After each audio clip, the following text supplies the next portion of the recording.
Gênesis, capítulo de número 3, versículo de número 8 e 9 diz: ouvindo o homem e sua mulher os passos do Senhor Deus, que andava pelo jardim na viração do dia, esconderam-se da presença do Senhor Deus entre as árvores do jardim.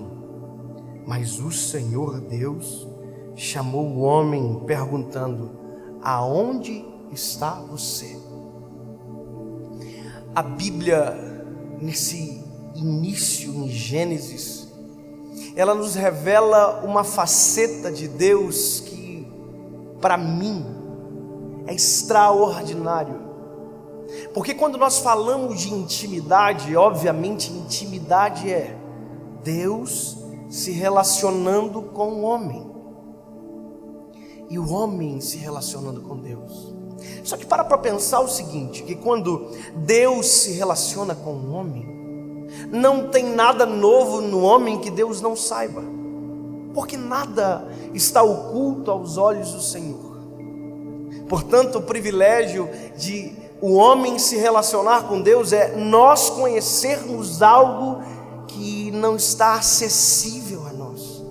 A intimidade nos dá acesso ao coração de Deus, a lugares que ninguém chegou. E Adão e Eva tiveram aquilo que basicamente ninguém teve, porque eles estão do início, eles são os primeiros. Eles acordaram simplesmente e ao abrir os olhos viram o Criador. O meu filho, quando nasceu, a primeira coisa que ele viu foi um pouco de luz, depois a minha esposa e depois um pouquinho de mim. Adão, quando nasceu, quando foi gerado e fôlego de vida através do sopro trouxe ar a ele, os olhos se abriram. E a primeira coisa que ele viu foi Deus. Você já imaginou que loucura? O alfa, o ômega, o princípio e o fim, o eu sou o que sou. O mais incrível se apresentou a Adão. A Bíblia diz que Deus fez a terra, fez um condomínio fechado chamado Éden, e colocou Adão e Eva para cuidar. Adão e Eva foram colocados lá dentro para viver em harmonia. Adão teve tarefas. Eu acho que era incrível imaginar isso. Eu não sei se você pensa dessa maneira, mas a minha cabeça talvez é um pouco infantil do que o normal. Eu fico lendo aquele texto quando diz que Deus fazia o animal e trazia para Adão dar o nome. Já pensou que cena? Deus fez um animal e trazia para Adão: Adão, o que você acha? Aí Adão dizia: olha, você está com uma cara de vaca. Estou criando, obviamente, mas é assim que aconteceu. Havia contato, intimidade verdadeira, havia olho no olho. E a Bíblia diz uma coisa que para mim é extraordinário. A Bíblia diz que quando o Senhor terminou a obra dele no jardim, ele fez um pacto com Adão que todos os dias, na viração do dia, ele desceria e caminharia com Adão. Já pensou que loucura? Eu não sei o que você vai dizer, mas eu, se fosse o Adão, eu não faria mais nada. Eu ia sentar, ia me encostar numa árvore e ia dizer: eu quero a viração do dia. Eu só me levanto daqui a hora que o sol estivesse pondo, porque a melhor coisa do jardim não eram os animais, não eram as árvores, era a viração do dia, porque na viração do dia a graça do jardim descia e caminhava. Você imaginou? As dúvidas de Adão eram tiradas com Deus, a conversa era um homem com o eterno. Isso para mim é muito vivo imaginar. Deus descia no jardim. Você imagina a cena? Se você ler isso aqui, você vai ver: e Deus caminhava no jardim entre as árvores. Parece que se eu fechar os olhos eu vejo Adão e Eva dizendo: está ouvindo? Ele desceu. Adão dizia para Eva: ô Eva, você está ouvindo o que eu estou ouvindo? É os passos dele, porque o jeito de ele caminhar é diferente. Aí quando eles ouviam os passos, a voz de Deus rompia do meio das árvores: Adão, aonde você está? E Adão dizia: eu estou aqui, Senhor. E aí eles se encontravam e caminhavam. Isso é vida. Vida. Caminhar com Ele. Vida. Já pensou? Deus se permitir ser conhecido pelo homem é vida. E Adão teve isso e perdeu. E o que dói é saber que ele perdeu de maneira ridícula. Porque se o melhor do jardim não é as árvores, é a viração do dia, Satanás faz eles se interessarem pelo que tem de menos valor no jardim. E é isso que Satanás faz. Ele nos dá coisas que não têm valor para roubar aquilo que realmente importa de nós. Ele nos tira aquilo que muda a nossa vida para nos dar brevidade, segundos. Quantas pessoas perdem uma vida viva com Deus por conta de 10 segundos? Perdem casamentos por conta de segundos, perdem os filhos por conta de segundos, e aí aquilo que era maravilhoso é ofuscado por nós. E esse por nós que me faz refletir o seguinte: hoje, pregando, eu ouço muita gente dizendo: Dave, essa vida com Deus é impossível que você fala, não dá para ouvir Ele do jeito que você fala. Eu nunca ouvi Deus falar do jeito que você diz que ouve Ele falar. E aí a minha pergunta é: Deus, será que justamente com a minha geração o Senhor está parando de falar? Será que justamente com a minha geração o Senhor está ficando de mal?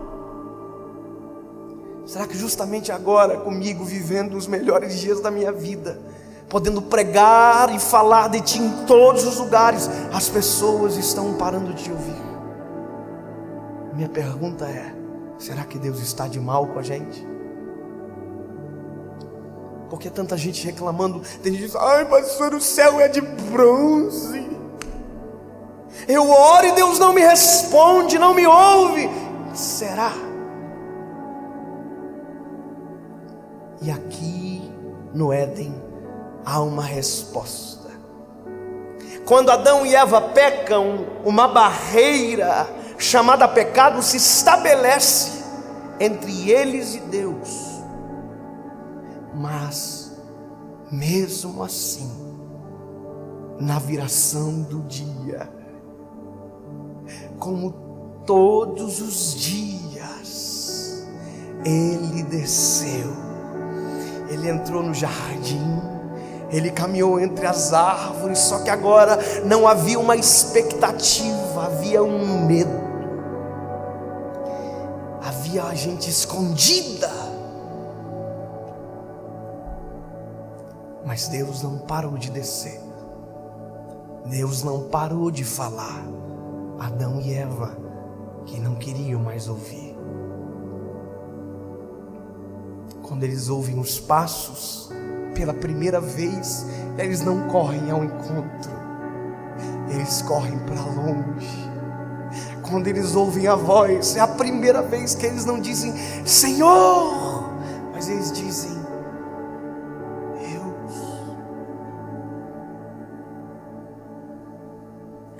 Um dia eu estava na faculdade, ainda na época cursava, e o meu professor nos explicou algo muito interessante: os elementos da comunicação.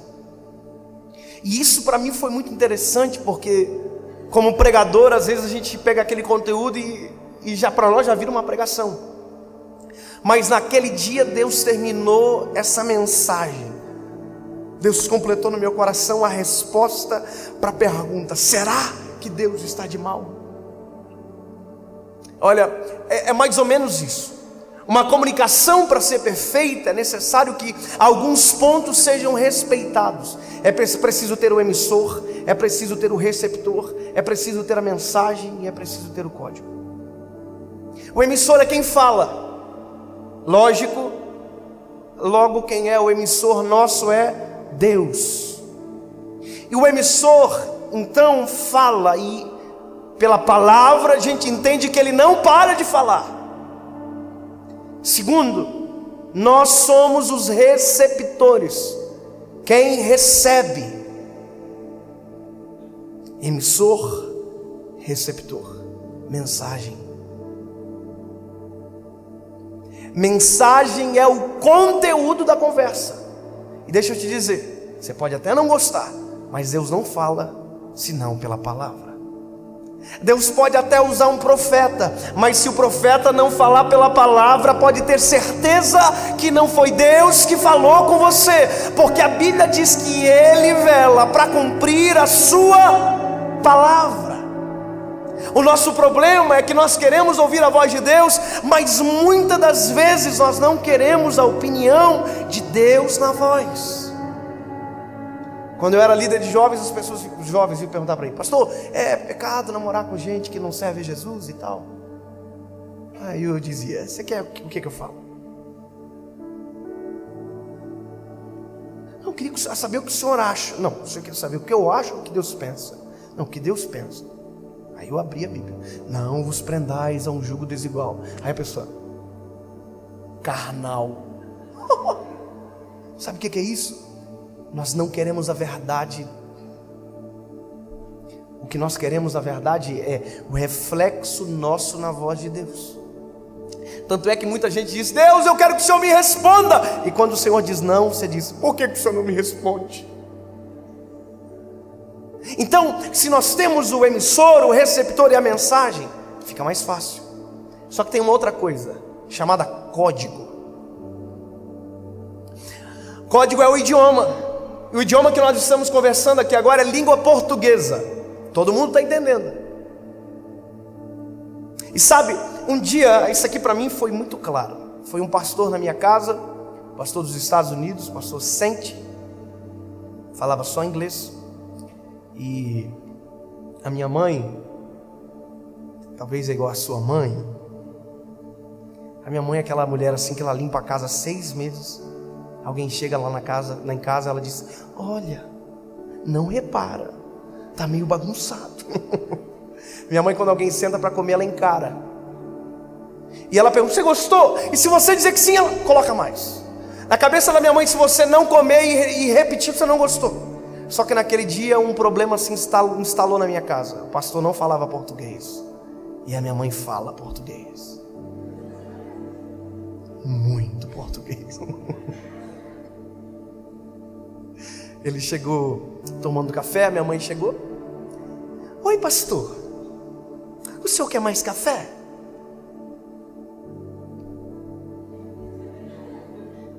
E eu pensei lá dentro do meu coração: será que eu traduzo? Aí eu me respondi: não, vamos ver uma treta acontecer.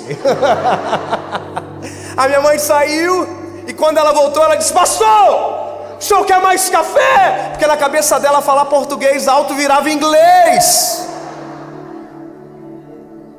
E ela não vai gostar de ver essa gravação. Mas deixa eu te dizer, se o código não for o mesmo, não adianta gritar. Se o idioma não for o mesmo, não adianta gritar.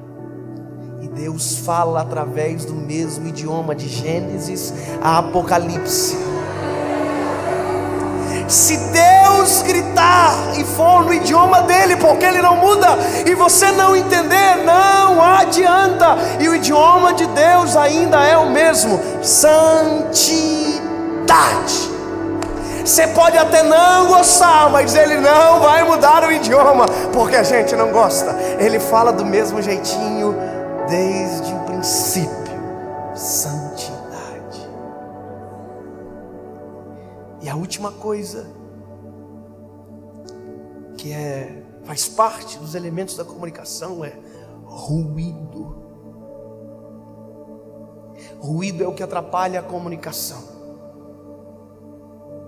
Ruído é o que interfere no contato. Sabe, para você entender melhor, se eu pedir para alguém aqui agora, eu acho que eu vou fazer isso. Nicolas, presta atenção, por favor, vem aqui. Vamos fazer uma coisa que não estava programada. Vem cá. Você vai filmar alguém. Fica aí mesmo. Moço, você. É você mesmo. Levanta, por favor, se você puder. Você pode me ajudar? De livre, espontânea pressão?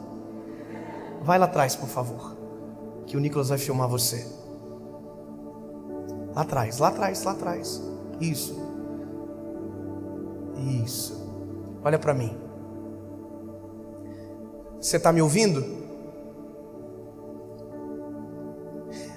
Por favor, converse. Exercite o dom que há em vós. Conversem. Pega o irmão e murmura. Estou brincando, mas vai, conversa. Você está me ouvindo? Está me ouvindo ou não? Amém. Olha, que dom. Você ouviu alguma coisa que eu falei? E agora? Você ouviu? Deixa eu te explicar uma coisa. A nossa distância tem um bom espaço entre nós. Se eu sair do microfone, você vai me ouvir. Por mais que tenha distância, às vezes a nossa distância não é o que mais nos dificulta ouvir Deus falar. Porque tem gente que está bem pertinho e que não ouve Deus falar quanto quem está tão longe, porque não tem sensibilidade. Tem gente lá no mundo que ouve mais Deus falar do que a gente que vive 24 horas dentro da igreja. Porque o principal não é a distância somente, é o ruído. Pode ficar aí. Só que a distância favorece o ruído. E o ruído não foi eu que estabeleci como emissor, foi você. A gente ouve muita coisa que não presta, fala muita coisa que não deve, anda com muita gente que não vale a pena, sabe? É a semana inteira colocando ruído, e quando Deus quer falar, a gente diz: Deus, não fala comigo. E aí é porque você está entulhado de ruído, e tem tanta coisa falando mais alto que você não vai ouvir. Você está me ouvindo? Deixa eu te dizer uma coisa. Se você quiser me ouvir melhor, você pode. Elimina o ruído. Faz assim, Shhh. Faz. Sabe por que é você que tem que fazer? Porque não fui eu que escolhi o ruído para você, foi você. É você que decide. Não é eu que vou mandar os outros pararem porque você que tem que me ouvir. É você que tem que decidir me ouvir. E se você quiser me ouvir melhor, talvez eu faça uma coisa: eu baixo o tom da minha voz. Quer me ouvir?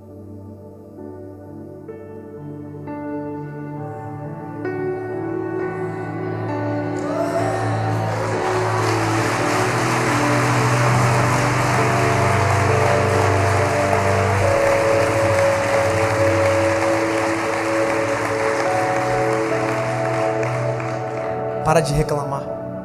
Quer ouvir Deus melhor? Tira o ruído e chega mais perto.